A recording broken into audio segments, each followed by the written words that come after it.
Hamanako Pow Pow is one of Japan's smaller theme parks, but it really is a hidden gem. While they may not be home to too many noteworthy attractions, what really makes this park stand out is its location. Hamanako Pow Pow is located in Hamamatsu, Japan, in a very picturesque mountain and water setting. I definitely got vibes that this was a touristy destination. There were people out boating, jet skiing, and all around just enjoying themselves. And this is one of the options that people have when they decide to visit the area. This is going to be my full in-depth review about the park. I'm going to discuss the park's atmosphere, notable things you can do, as well as discuss how to get there, which is actually what I want to start off with because the park isn't really located near any major cities. The closest one is Hamamatsu. When we visited here, we were staying in Nagoya, so we took a Shinkansen or bullet train to Hamamatsu Station, and from there, took a 45-minute bus ride to the park. And that's pretty much the only way you can get there unless you're driving. Luckily, the bus will drop you off right at the entrance to the park, and it came fairly often. So depending on how much time you wanted to spend here, you should be covered. We spent more time here than I was originally expecting. When I was looking at the basics, I saw, okay, 3 roller coasters. One of them's a thrill coaster. The other 2 are like family rides. We probably won't need more than like 2 hours here. We spent probably a good 3 or 4 hours here. And honestly, I would have been fine if we had stayed a little bit longer. The place is really cool. That's why I called it a hidden gem at the beginning of this video. There's a lot more to offer than you might think. It doesn't have any of the standout attractions that a lot of these other Japan parks have, but what it does offer is awesome. So that's how you get there. You're dropped off in this remote location. You arrive at the front entrance. You're going to pay a flat fee to get in, and then you can pay per ride, or you can get a wristband. And if you get this all-inclusive wristband, it does include that initial admission cost. So now you're inside, and I kind of break up the park into 4 different areas. And with these 4 different sections, 2 of them are on one side of the road, and 2 are on the other. So in a way, it's kind of like Kentucky Kingdom. There's a bridge that physically crosses over the road to get to the other side. So let's start with the first area, that main entrance. This section is completely indoors. This is where you can participate in lots of arcade games, claw machines. There's a cafeteria. That's one of the main eateries in the park. It is where I had lunch. And they even have a really terrible dark ride here. So from here, you can go to the left or to the right. To the right is where you'll cross the bridge to get to the other side. But if you go to the left, that's where you'll get Mega Coaster. That is the signature attraction here. It's a large Togo. Has a lot of similarities to Big Apple Coaster, but it is so much better. Actually has pretty good profiling. It's fairly intense. Restraints aren't the best, but layout is definitely solid. I got a couple rides on it and enjoyed it. Honestly, the weirdest thing about it was that the ride operator asked us if we want him to run the ride at full speed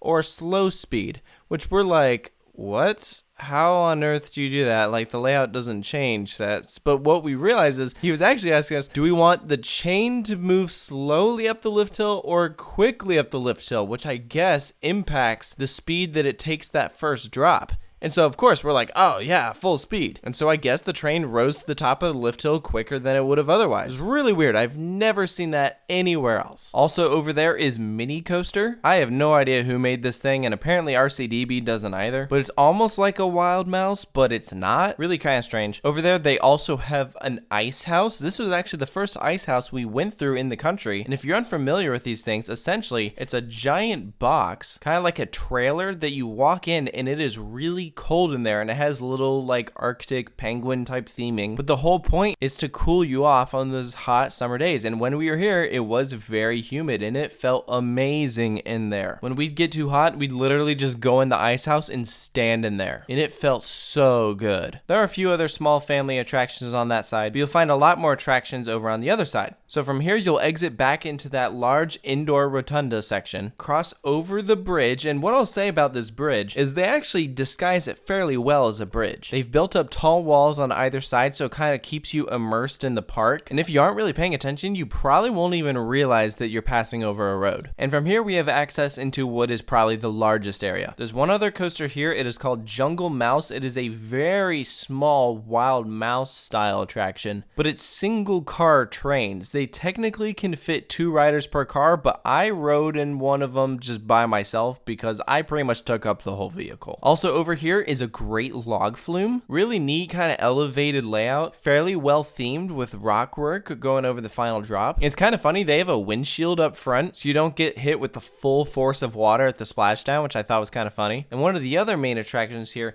is this crazy Togo flat ride. For a lot of people in our group, this was their favorite attraction here. Think of it like an Enterprise and an air race put together. The idea is that it starts rising up like a traditional Enterprise and the vehicles are in a locked position, but then it releases you so you start swinging laterally left to right. And if you hit it at the right moment, you can do a full rotation. We actually did one of these at Nasu Highland and it wasn't running anywhere near as fast and it was fairly underwhelming, but this one runs a lot faster. Right next to that flat ride is a gondola, and this was my personal favorite attraction here. This was really cool. It takes you over from this side of the park all the way across the water to the complete other side on top of a cliff and gives you a bird's eye view of the park from far away. It is gorgeous. It really allows you to see how amazing this park location is. It is literally right on the water. It is a beautiful setting. That's what made this whole thing worth it for me. So I think one of the big appeals with visiting this park is if you're with family members that aren't as big into rides and they want to do like scenery and sightseeing stuff, this is a great way to do it. Because while it's touristy for the Japanese people, we didn't really see any other tourists here from other parts of the world. So that's why I almost call it a hidden gem. Putting an amusement park here drew us to this section of Japan that we probably wouldn't have visited otherwise and got to see this incredible setting. So that's one of the big reasons why I really enjoyed this place. So you take the gondola back down and there's still more of the park to explore. A little bit past Jungle Mouse, there's actually a little water park with like a lazy river. Obviously it only operates seasonally. And if I remember correctly, you do have to have kind of a separate wristband for this. So we did not go in here. I didn't see any water slides. It looked like mainly just pools, so not exactly a whole lot to it. But right next to it is a dock that has paddle boats. The whole idea is you get in one of these swan boats, pedal yourself out onto the water, and you're unrestricted. You can go however far away you want. And we saw one of these at Fuji Q, but it was a very controlled environment. This is just wide open space. Like you can take these boats anywhere as far as you want to pedal it. So that's kind of it for this level section. The park then elevates to go to the top of a mountain. The big attraction up there is their massive Ferris wheel, because what would a Japan theme park be without an observation wheel? This one gives spectacular views, highly recommend. You have to walk up the hillside to get there. It is a little bit of a walk, and honestly, if you didn't know that that section of the park was there, you probably would miss it. It's one of those things where you just kind of gotta wander around this place and you realize there's more to it than you originally thought. Up there are some more family rides, and they keep the theming and atmosphere going. Everything is nicely landscaped. All the buildings look good throughout the entire park. There's another restaurant, but this one, if I remember correctly, was more of a kids restaurant. So in a way, the area up top is more for kids, but the attraction that you'll want to go up there for is that big wheel. So in a way, one of the big things that the park leans into is the fact that, hey, we know that we're in an incredible setting, so we're going to offer you a gondola that gives you access to an observation deck. We're going to have an observation wheel. We're going to have little boats that you can take out on the water. This park would not work anywhere near as effectively as it does if you plopped it down in the middle of nowhere in a perfectly bland location. If that were the case, I would probably tell you don't visit this park, it's not worth it. But because of the setting, do I recommend this place? Oh, totally. We had a really good time here, not to mention incredible customer service, very positive employees, they were very helpful. This was one of the parks that really surprised me. We almost didn't even visit this place, but I'm really glad we did. And even though this park was a little bit of an adventure to get to, I think it's worth your time. Now, would I go back here? I'm not sure, and I think it would really depend on my schedule, because I think this is a place that is worth visiting, but I'm not sure it's one that you'll want to make repeat visits to like you would like Tokyo Disney Sea or Fuji Q or Nagashima. Those are parks definitely worth going back to, but this might be kind of a one and done sort of park. And I think that's fine. I think that with the attractions they have, it's definitely enough to keep guests entertained for a little bit. Again, I'd say this is no more than a half-day park. If you're going to Japan only for the most extreme roller coasters and the absolute best theme parks, you can probably skip this one. But if you want a place that has a nice atmosphere, good experience, doesn't have the craziest rides, but is a place that you'll actually have a lot of fun at, then yeah, I recommend Hamanako Pao Pao. So that's going to do it for this review. I want to hear from you guys. If you visited this park, what do you think of it? Do you agree with what I've said? If you've never been here, did this convince you that you should visit, or do you think you'd skip it if you went to Japan to ride coasters? I'd love to hear all those thoughts down in the comment section below.